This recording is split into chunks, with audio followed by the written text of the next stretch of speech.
And now we're looking at the dual Gauss hunchback, which is something I'm very enthusiastic about. A lot of people have been kind of against dual Gauss on mechs, or rather against Gauss in general, just because it got nerfed so hard. But if you haven't tried this build on the Hunchback 2C, and you've got a Hunchback 2C, I'd say it's well worth it.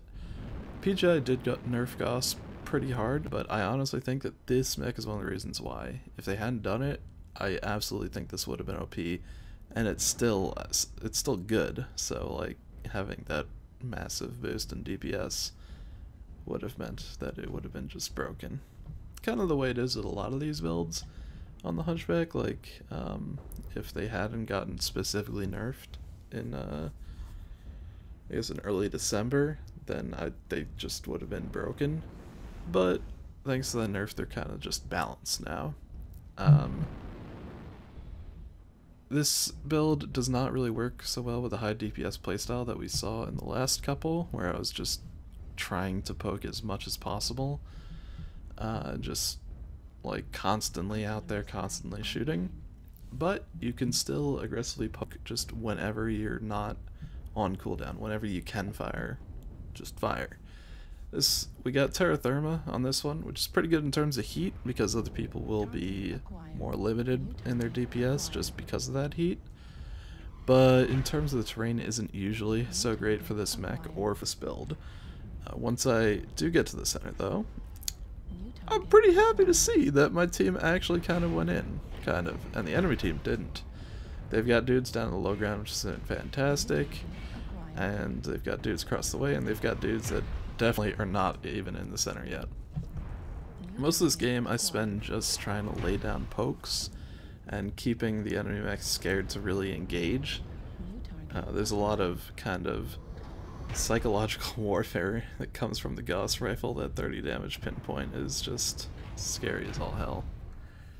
And for the last little while, I've been shooting pretty much whenever my Gauss rifle was on cooldown. The time that I wasn't spending charging the Gauss or, you know, reloading. It's pretty low. This Shadowhawk almost gave me some trouble, but since he ran away instead of coming towards me, I didn't run into that torso pitch issue, which is particularly prevalent on pretty much any of these builds that require some hill humping or similar kinds of playstyles. So yeah, now we've pretty much just decimated all the guys that were in the middle. This guy, second time my friggin' shells hit, I don't even know what, just like struts or some shit. Kind of bugs me, because he would be dead if I hadn't, but whatever. So now we're coming up on this, kind of corner poking. Like I said on the Ultra AC5 video, this build, it's not meant for corner poking, because it's symmetrical, but it can still kind of handle it, just because the mounts are pretty tight to your face. So I'm back to just doing the constantly firing whenever I'm not on cooldown, and well, no, that's been disrupted. It's kind of worried that was an airstrike, because as soon as the torso gets opened up, you're almost guaranteed to get a Gauss explosion. I'm actually kind of surprised that the strikes that hit me in the back didn't crit out a Gauss rifle. That's the risk of running 2 back armor, I suppose. But somehow they've held on. This is like the first point in the game where I've actually gone out and pushed or anything.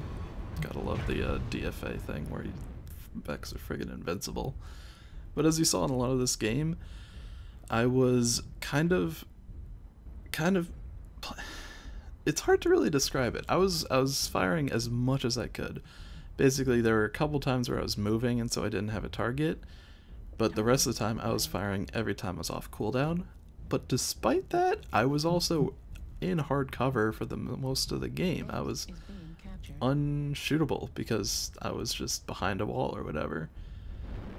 It's like this plays as a weird combination of aggressive and defensive. Like kind of like Pop-Tarts were. Kind of what made them strong was that they could just unload on you every once in a while, and they wouldn't get shot back hard, but the rest of the time they were in hard cover. And that's kind of what this does, which is really kind of refreshing. It's a solid tactic. Problem is that your total damage is a bit limited, but all that damage is way more valuable because it was all going to the same exact spot.